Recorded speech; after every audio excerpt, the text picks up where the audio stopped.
This Saturday morning, 2nd January, we decided to visit Qutub Minar and explore something because we were doing some studies related to it. The Qutub Minar was built or started building in 1199 by Qutubuddin Aibak. He could finish the first story and then he died, and his son-in-law Iltutmish completed rest of the 3 stories of Qutub Minar.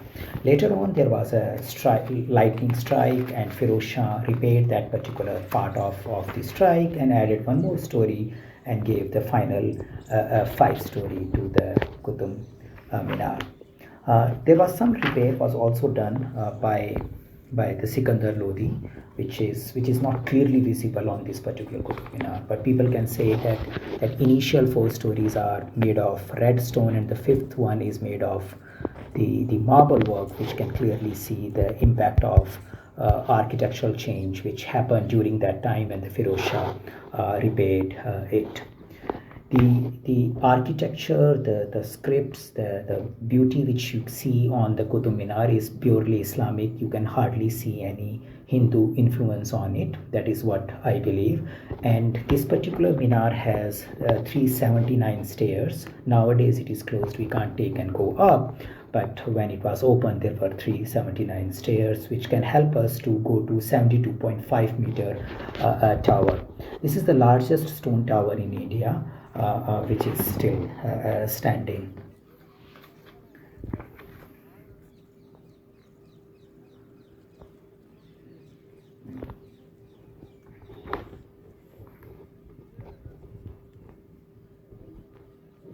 So this was the entryway when it was open, but now it's closed and one could just take and go up.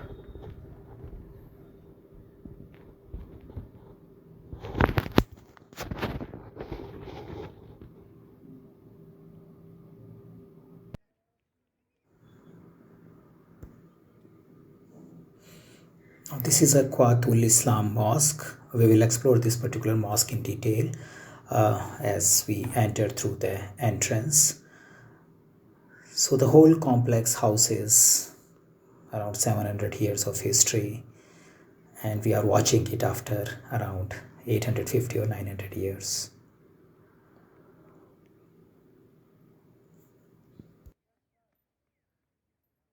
So here I am entering Quatul Islam Masjid.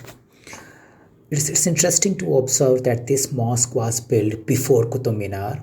It was built by using the remains of 27 Hindu and Jain temples, and it is also believed that it is standing on a temple. It used to be a temple here, and we can see those things as we get inside because the structure is quite evidently telling us what was there before.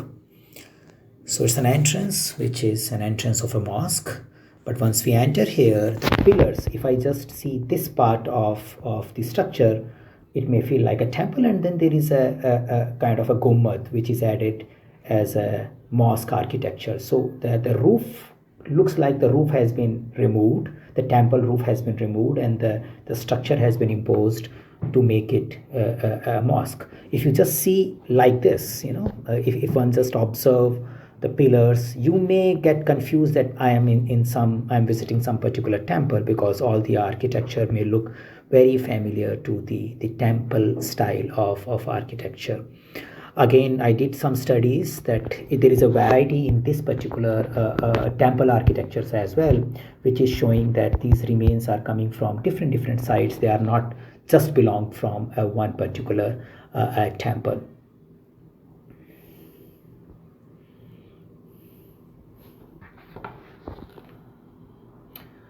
So this got started in 1192 and got finished around 1198 before the Qutub Minar got started building.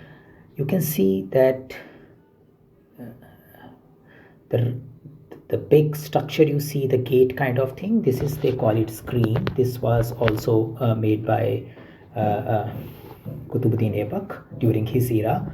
And this is the major architectural piece which belongs to the Islamic architecture.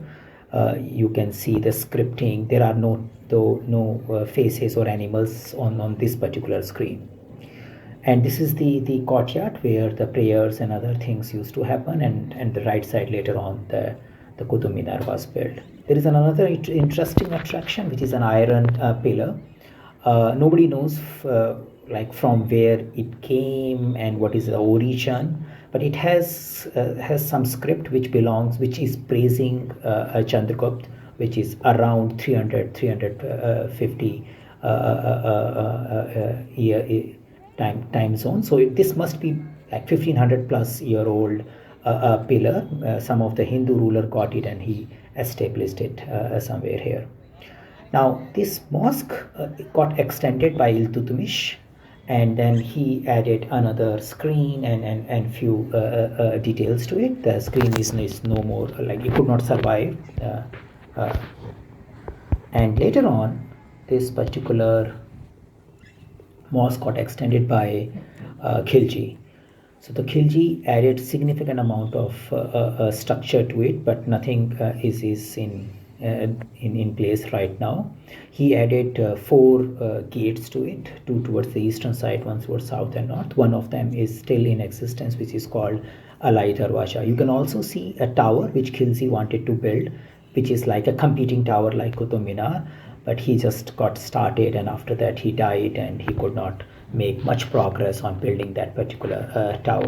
Our guide was telling that tower is using concrete, which is not a stable thing to do, whereas the minar and other structure which is still standing by Qutbuddin were using a different stone architecture, which is carved stone architecture, which is good to survive for longer time.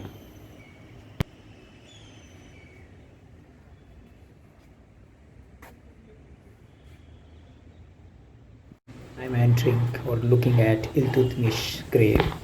He was a slave and bought by another slave, which is Qutubuddin Aibak, and that's why maybe this is a slave dynasty. Qutubuddin Aibak was slave of Muhammad Ghori, and then he ranked to the higher level, and similarly the Iltutmish. Iltutmish ruled for 30 years, 1206 to 1236 till the time he died. The people were telling that there are two graves. There is a grave inside, like in the underground space. There is a pathway to it, and there is a replica of his grave, which is at the top. The interesting thing is the Iltutmish himself made his own tomb in all these arrangements, and he said, this is the place where I should be resting, and as soon as I die, put me here. So that's what I understand, because he himself created the whole thing. Majorly, you see the Islamic architecture here, very well crafted one. Iltutmish was son-in-law of Qutubuddin Aibak, and the famous Razia Sultana was Iltutmish's daughter. So that much I could capture while visiting this thing.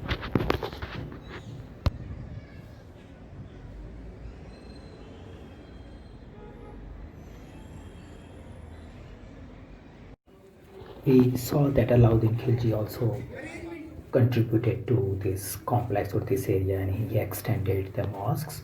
He also built the madrasa in this area, and you can see the structure around where people can study and kids can study from based on the Islamic tradition.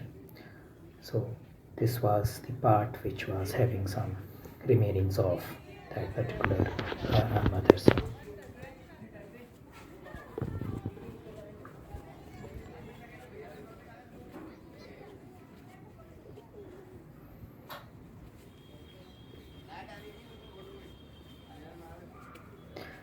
Now this is an Alai Darwaja, which is a famous one, and we spoke about that there were four gates built by Khilji, and one of them is surviving. So this is a very beautiful one, and one can see a different kind of architectures, and I am not that knowledgeable in this architectural and beauty and sandstone part of it, but what from a layman perspective I can see is that yes, it was showing some nice, I would say, work on stone, and I could pass through it, and if I pass through towards the other side, which is like away from Qutub Minar, it also gives a very good view of Qutub Minar, where the Darwaja is there, and one can see the Qutub Minar just next to it. So that much I can talk about this particular thing, and it's something like 90 years after Iltutmish when this Khilji started working on it, extending, building these darwajas, building madrasas, and trying to. He was an Afghan king who was ruling India at that point in time and wanted to make some mark on the history by putting these structures in place.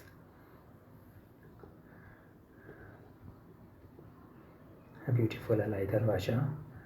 And this is the side I was talking about.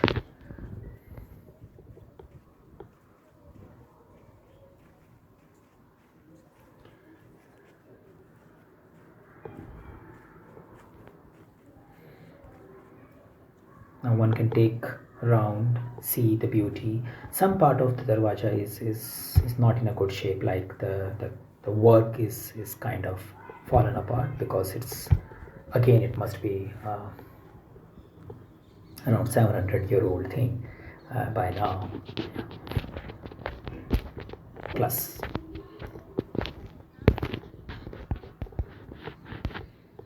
Because this darwaza was built in around 1315, yeah, so it got, around, like he died in 1315, yeah.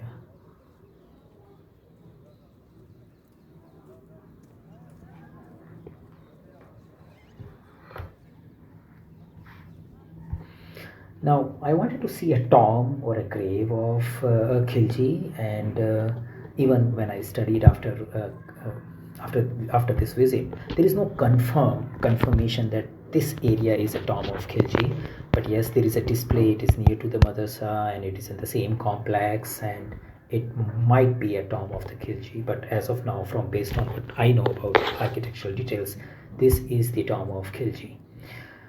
And yeah, so it's not in a good shape. Whatever work was there, it's already kind of removed, or kind of by the passes of year, it has not survived. Most of the Khilji buildings are concrete one, and they could not survive much.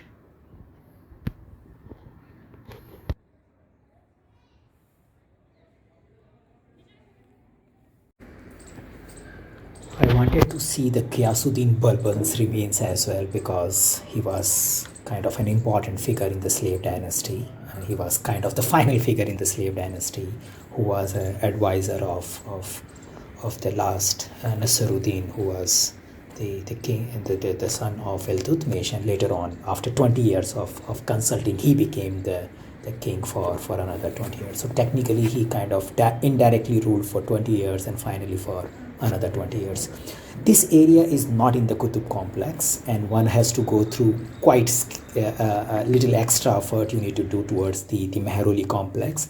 There is a little dangerous pathway. You can't spot people here, but we could finally locate the grave of Qiyasuddin. It is in a bad shape. Yeah, it's not in a complex because it's not part of the World Heritage Site. It's very nearby to the Qutub complex, but the current complex is not having this. So here is the last, I'd say, is a strong ruler of Slave Dynasty rest, the Qiyasuddin Balban. So this was our visit to Qutub complex, and the whole idea was to explore something during the weekend which we can relate to.